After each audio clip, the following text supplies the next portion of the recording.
सालों के बाद मैं देख रहा हूँ कि फुल्ली टेक्नोलॉजी ओरिएंटेड बजट है, जो कि देश में AI infrastructure, solar power infrastructure, decentralised power, agriculture, biopharma और टैक्सेशन और एमएसएमई को स्ट्रेंथन करने के लिए के फोकस पे है। पंजाब हरियाणा को अगर लेकर बात करें तो किस तरह से इस बजट को देखते हैं कि हाँ पंजाब हरियाणा किस तरह का असर जो है। देखिए, मुझे लगता है कि पंजाब और हरियाणा में बहुत सारा जो इकॉनमी इंडस्ट्रियल होने के अलावा रूरल बेस्ड इकॉनमी भी बहुत बड़ी है। और डिसेंट्रलाइज सोलर फार्मर्स को 2 मेगावाट तक के फार्मर्स कोऑपरेटिव या रूरल बेस्ड एग्रीकल्चर लैंड के ऊपर सोलर पावर को बहुत इनकरेज किया गया है इस बजट के अंदर। और एमएसएमई भी बहुत है इन दोनों स्टेट के अंदर। उनके लिए भी बहुत सारी पॉलिसीज लेके आए हैं हमारी सरकार। रेलवे और डिफेंस की अगर बात करते हैं तो बहुत ज़्यादा जिक्र जो है वो नहीं है इस बजट में। इसको आप किस तरह से, डिफेंस का तो जिक्र ही नहीं है, रेलवे का फिर भी थोड़ा बहुत जिक्र जो है हुआ है, लेकिन एक ऐसा समय जब रेलवे के लिए पूरा दिन दिया जाता था बजट के लिए, और आज इस तरह से थोड़ा ही जिक्र किया गया, डिफेंस का बिल्कुल जिक्र नहीं है। कैसे देखिए? देखिए, वो केवल ये उन सेक्टर्स पे डेफिनेटली आज के बजट में कम चर्चा हुई है, लेकिन वो राउंड द ईयर उस पे काम चल रहा है। आप देख ही रहे होंगे पिछले 10 सालों में रेलवे और डिफेंस में बहुत ज़्यादा चेंजेस आए हैं। तो प्रॉबली ये ओवरऑल जो है किसी एक सेक्टर को ना देखते हुए ओवरऑल देश को टेक्नोलॉजिकली सशक्त करने का बजट है, उसी के ऊपर फोकस है। इस बजट का अभी अभी के समय की बात करें, इस साल में किस तरह का असर जो है आम जनजीवन पर, आम आदमी पर पड़ने वाला है, ये बताएं। और या फिर ये दूरदर्शी बजट जो है वो उस तरह से कि हाँ इसका असर जो है वो 2 सालों में 4 सालों में आगे आने देखने को मिलेगा। हाँ, ये जो है ना देश को लॉन्ग टर्म में स्ट्रेंथन करने वाला बजट है। हर चीज़ जो है आपको जो दिखेगी कि हमें जो है कैसे भारत को विकसित भारत बनाना है, उसकी तरफ कदम बढ़ाने वाले सारे काम किए गए हैं। और देखिए, देश तो जो मजबूत होगा वो देश की छोटी छोटी जो इंडस्ट्री हैं और देश के फार्म्स हैं, वहाँ की प्रॉफिटेबिलिटी और वहाँ की कॉम्पिटिटिवनेस के साथ ही देश सशक्त होगा।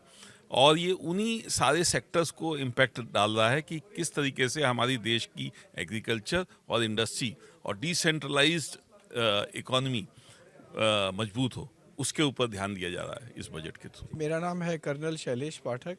मैं एक हिमाचल का इंडस्ट्रियलिस्ट हूँ और पंचकुला में रहता हूँ। सीआईआई से मैं हिमाचल का पास्ट चेयरमैन हूँ, सीआईआई स्टेट काउंसिल का, और जो Indian green building council Chandigarh chapter का भी पास्ट चेयरमैन हूँ। हमारी इंडस्ट्री है ग्लास इंडस्ट्री, जिसमें हम डोर्स, विंडोज़ और ग्लास बनाते हैं। ये जो बजट है मैं इसको कई तरीके से देखता हूँ। सबसे पहले ये लॉन्ग टर्म बजट है, ये लोक लुभावन बजट जो है वो नहीं है, और अगर होगा भी तो उन्होंने ऐसा अपने स्पीच में कुछ बताया नहीं। जितनी स्कीमों के बारे में बात की है उनका असर हमें 10 से 15 साल में देखने को मिलेगा। 2-4 चीज़ों का मैं जिक्र करना चाहता हूँ, जैसे कि बायो फार्मा शक्ति, उसके ऊपर बहुत बड़ा एलोकेशन दिया है। पंजाब, हिमाचल और नॉर्थ में हम आयुर्वेदिक जड़ी बूटियाँ कह लें या अंग्रेजी दवाएं कह लें, इन सारी चीज़ों को काफ़ी बनाते हैं, तो हमारी इंडस्ट्री को इससे फ़ायदा होगा।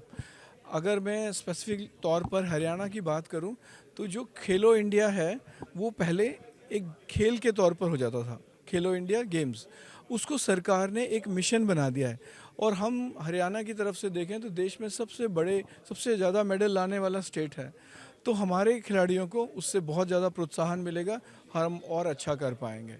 पंजाब में हमारी स्पोर्ट्स इंडस्ट्री है, जलंधर में और आसपास, खेलो इंडिया मिशन से उसको भी बहुत सारा फ़ायदा होने वाला है।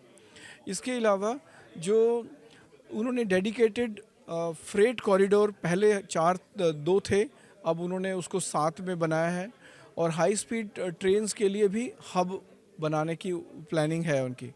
अभी आपने थोड़े दिनों पहले देखा होगा किसी एक एयरलाइंस में तकलीफ़ होने से पूरा देश रुक गया था, और वो जो हाई स्पीड ट्रेन कॉरिडोर बन रहे हैं पूरे देश के अलग अलग हिस्सों में, वो उसी स्पीड में पहुंचा देते हैं जिसमें एयरक्राफ्ट हमें पहुंचाता है। तो वो मुझे बहुत अच्छा लग रहा है। 2 रेलवे की डायरेक्ट बात नहीं हुई, पर जो वो सब किए हैं वो हमारे आम आदमी के लिए और सभी के लिए बहुत ही अच्छा निर्णय है ये। बात यह है कि 1.5 घंटे के भाषण में वो बजट जिसके पेज हजारों होते हैं उसमें बताना बहुत मुश्किल है। तो मुझे लगता है अलोकेशन तो हर एक का होगा, और अगर उन्होंने नहीं बताया है तो जो जिस प्रतिशत में वो पहले से होता आया है वैसा ही प्रतिशत होगा। ठीक है, इसलिए वो हमें कल के अखबारों में या जब हार्ड कॉपी मिलेगी तब उसको हमें पता चलेगा। दूसरा आपने सवाल मुझसे पूछा था। पहले ये होता था सर कि हाँ ये सस्ता होना हाँ हाँ हाँ, ये जो बीमारी है ये बजट वाली, ये हिंदुस्तान में ही है। हर आदमी को ना इतनी फ्रीबीज की आदत पड़ गई है कि टैक्स में हमें ये छोड़ दो ये छोड़ दो, तो वो गलत तरीका है। जब बजट हमारा हमेशा लॉन्ग टर्म होना चाहिए जिससे कि हम अ, अपना विश्व में अपना स्थान बना सकें। इस वक्त अगर आप देखें अमेरिका ने क्या हाहाकार मचा रखा है पूरी दुनिया की अर्थव्यवस्था के साथ, और उन्हीं की कुछ वजहों की वजह से आधा विश्व युद्ध की कगार पर पहुंच गया है। ऐसे में एक सेंसिबल बजट पेश कर देना सरकार की उपलब्धि होगी, क्योंकि वो सारी चीज़ें जो अमेरिका में हो रही हैं, यूरोप में हो रही हैं, मिडिल ईस्ट में हो रही हैं और लैटिन अमेरिका में हो रही हैं, उन सब पर हमें भी असर पड़ता है। हमारी तेल की अर्थव्यवस्था पर असर पड़ता है, हमारे एक्सपोर्ट पे असर पड़ता है। उसके बावजूद सरकार ने बगैर घबराए हुए अपने ऊपर आत्मविश्वास रखते हुए एक लॉन्ग टर्म बजट दिया है। इसके लिए सरकार विश्वास की क्या कहते हैं पात्र है। मैं उनका समर्थन करता हूँ, पर मैं इसको पूरी तरह से निकाल देना चाहता हूँ। आपने एक कहावत सुनी होगी कि किसी आदमी को एक बार मछली दे दो, आपने उसका एक बार का पेट भरा, लेकिन अगर आप उसे मछली पकड़ना सिखा देंगे तो आपने उसकी भूखे रहने की समस्या ही हल कर दी। ये है जो सरकार सब कुछ फ्री बांटती है, इसके ऊपर बिल्कुल विरोध है मेरा, और ये बंद होना चाहिए। यूरोप में अगर किसी को महंगाई भत्ता या बेरोजगारी भत्ता मिलता है तो उसे एम्प्लॉयमेंट एक्सचेंज में पूरे दिन खड़े रहना पड़ता है, और एम्प्लॉयमेंट एक्सचेंज में वो डिपार्टमेंट से पूछते हैं हाँ आज आपको आदमी चाहिए। अगर वो कहता है हाँ मुझे ट्रैफिक मैनेजमेंट के लिए, तो जितने बेरोजगार हैं उनको उस दिन ट्रैफिक मैनेजमेंट के लिए भेज दिया जाता है। और किसी दिन ये होता है अच्छा आज बरसात हुई है नाली चौक हो गई, जो आदमी बेरोजगार भत्ता मिलता है जिसको, वो वहाँ पे जाके काम करता है। तो उसके अंदर ना ये फ्री का, बेरोजगारी भत्ता भी काम करके ही मिलता है। हाँ, और उसको फिर ये समझ में आ जाता है कि फ्री का नहीं, मैं अपनी चॉइस का काम करूँगा। अभी तक वो सरकार के हिसाब से काम करता है। तो ये जितनी भी फ्रीबीज हैं ये हम सबको भिखारी बना रहे हैं, है ना। हमारी स्त्रियों को क्यों हाथ फैलाने की ज़रूरत पड़े सरकार को, हमारे यूथ को। इस वक्त कोई बेरोजगारी नहीं है देश में। इंडस्ट्री के बाहर आप जाएं, हर जगह बड़े बड़े नोटिस लगे हैं, labour wanted, helper wanted, worker wanted. जितना दुनिया में ग्रोथ हो रहा है हमारी इंडस्ट्री में भी बहुत ग्रोथ हो रहा है, लेकिन हमारी प्रॉब्लम यह है या तो हमें अच्छी स्किल के बच्चे नहीं मिलते या फिर बच्चे ही नहीं मिलते। कुछ लोग बाहर जाने चाहते हैं और कुछ लोग वो काम करना चाहते हैं जो हर आदमी नहीं कर सकता, अपने लैपटॉप पे बैठ करके कंप्यूटर की उंगलियां। तो वर्कर कहाँ से आएगा? हर चीज़ तो एआई से कंट्रोल नहीं हो सकती। किसी ना किसी को तो सामान भी उठाना है और उसको हथौड़ा भी चलाना है। तो ये फ्रीबीज के मैं सख्त खिलाफ हूँ। मेरा नाम संजय सूरी है, मैं वाइस चेयरमैन हूँ हिमाचल सीआई का। ये मेरे लिए मेरे हिसाब से एक बहुत अच्छा बजट पेश किया गवर्नमेंट ने, जिसमें कि लॉन्ग टर्म फ़ायदे देखे गए हैं सब चीज़ के। इंडिया में मैन्युफैक्चरिंग को स्ट्रॉन्ग किया गया, जिससे कि एम्प्लॉयमेंट जनरेशन होगी, लोगों को रोज़गार मिलेगा, स्मॉल सेक्टर में भी इन्वेस्टमेंट मिलेगी।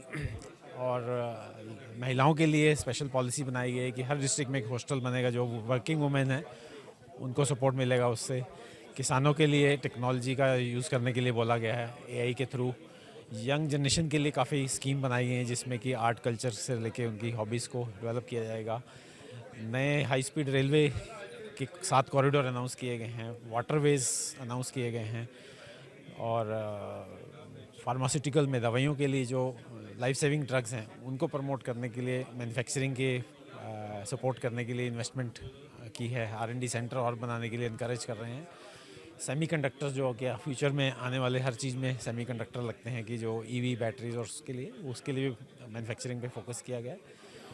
तो कह सकते हैं कि एक बहुत बैलेंस बजट है और लॉन्ग टर्म में इसके बहुत फ़ायदे होंगे। सर जिस तरह से पहले देखते थे कि डिफेंस के लिए एक अच्छा खासा बजट जो है वो रखा जाता था, लेकिन आज के बजट में हाँ, वो एक साथ ही साथ रेलवे के लिए सर पहले के टाइम में पूरा पूरा दिन एक बजट के लिए दिया जाता था रेलवे बजट के लिए। ये लेकिन उस हिसाब से फिर कैसे आप तो डिफेंस के लिए मैं बोलूँगा कि निराशाजनक खबर है कि ऐसा कोई हाईलाइट नहीं किया गया। जो बजट रहा होगा वो तो एलोकेट किया होगा, बट स्पेशल कोई फोकस मंत्री जी ने आज नहीं बताया हमें, जिससे कि थोड़ा ऐसा लग रहा है कि शायद निगलेक्ट हुआ है। बट देखते हैं डिटेल में क्या आता है। रेलवे के लिए ऐसा स्पेसिफिक नहीं है पैसेंजर्स के लिए, बट रेलवे कॉरिडोर जो बनाए हैं 7 हाई स्पीड, उससे काफ़ी फ़र्क पड़ेगा कि लोगों को जाने आने में सुविधा होगी। स्पेशली जो एयरलाइंस को अफोर्ड नहीं कर सकते हैं और जल्दी पहुंचना चाहते हैं, तो 7 जो कॉरिडोर आएंगे हाई स्पीड के, उससे फ़ायदा होगा। बट एज सच फेयर में या उसमें कोई वो कटौती नहीं दिख रही है। तो ऐसा कह सकते हैं कि इससे कुछ आम पब्लिक को एक इमीडिएट फ़ायदा होने वाला नहीं है, बट लॉन्ग टर्म में कंट्री को फ़ायदा होगा। जो डेवलपमेंट होगी उससे शायद रोज़गार बढ़े और यंग जनरेशन को मौका मिले काम करने का। मतलब अभी अगर एक तरह से हम ये देखें कि डायरेक्ट आम जनता को इसका कोई फायदा जो है वो होता नहीं दिख रहा, लेकिन लॉन्ग टर्म में सीधा सीधा ऐसा फ़ायदा कोई होगा नहीं, क्योंकि ये कह सकते हैं कि जो गवर्नमेंट ने जो टैक्स इकट्ठा किया है उसको सही इस्तेमाल कर रहे हैं, ताकि लॉन्ग टर्म में लोग सुखी रहें। और बाकी तो रूटीन में गवर्नमेंट स्कीम देती है।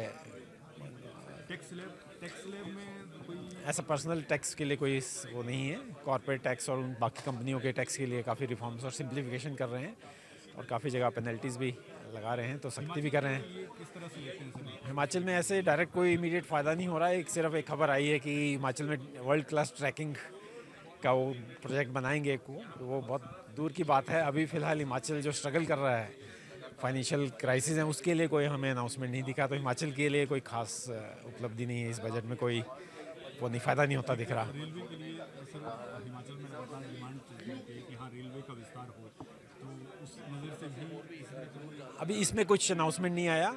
अदरवाइज़ हिमाचल के लिए जो रेलवे प्रोजेक्ट एक चल रहा है बद्दी तक का डेवलपमेंट रेलवे का, वो भी अभी कंप्लीट नहीं हुआ है। स्टेट गवर्नमेंट के पास फंड्स नहीं है, सेंटर ने अलाउ किया था, बट वो भी रुका हुआ है अभी। तो उस हिसाब से देखें तो अभी कोई हिमाचल के लिए कोई फ़ायदा नहीं हुआ। हमें लिए निराशा की बात है हिमाचल के लिए तो ये, बट एज ए कंट्री तो पॉजिटिव लग रहा है। बाकी अब देखते हैं पब्लिक इसको कैसे रिएक्ट करती है। हालांकि स्टॉक मार्केट में नेगेटिव इम्पैक्ट आया अभी इमीडिएट जो देखा गया है, तो let's hope for the best. धन्यवाद।